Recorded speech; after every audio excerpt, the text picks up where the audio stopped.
रही ॿारनि जे पीउ अखियूं खोलियो।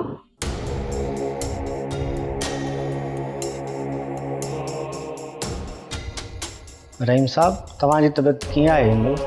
मां ठीक है डॉक्टर साहब। परेशान न थियो, तव्हां जल्दी ठीक थी वेंदव। अल्लाह जो शुक्र आहे तव्हांखे जल्दी होश अची वियो। ही जल्दी ठीक थी वेंदा न डॉक्टर साहब? अल्लाह साईं जो शुक्र आहे जो रहीम साहब खे होश अची वियो आहे। तव्हां फिक्र न कयो, पेशेंट जल्दी ठीक थी वेंदो। तव्हां जल्दी घर हलिया वेंदव।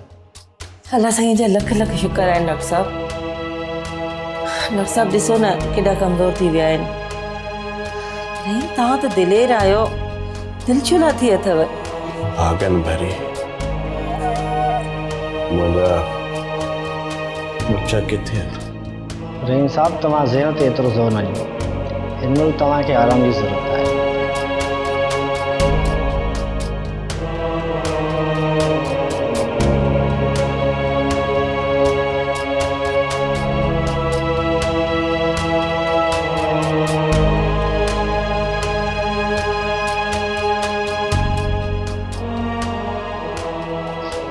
पापा हाणे तव्हां कीअं आहियो? हाँ पुत्र, मां ठीक है, पर अर्शिला किथे आहे?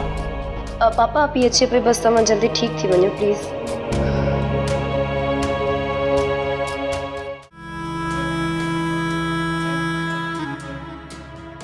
हेलो आपी, पापा खे होश अची वियो आहे। तव्हां काथे आहियो? तव्हांजा पिया पुछनि। आपी पापा बिल्कुलु ठीकु आहिनि, बस तव्हांखे यादि पिया कनि। तव्हां जल्दी अचो, मां फोन थी रखां। पापा आपी अचे पई, बस रस्ते ते आहे।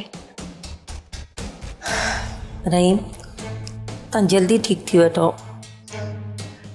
तव्हां खां सवाइ मां ऐं मुंहिंजा ॿार यतीम था लॻूं। तूं बि भागन भरी मुंहिंजे अफ़साननि वारा डायलॉग पीअणी। पापा हिते सभु तव्हांजे अफ़साननि जा डायलॉग ज़णंदा आहिनि।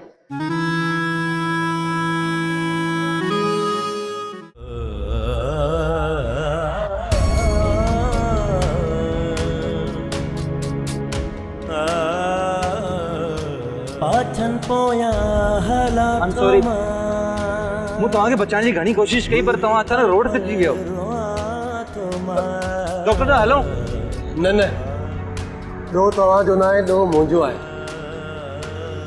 एक्चुअली मां पंहिंजनि ख़्यालनि में हुयुसि। मां तव्हांखे हॉस्पिटल वठी थो हलां।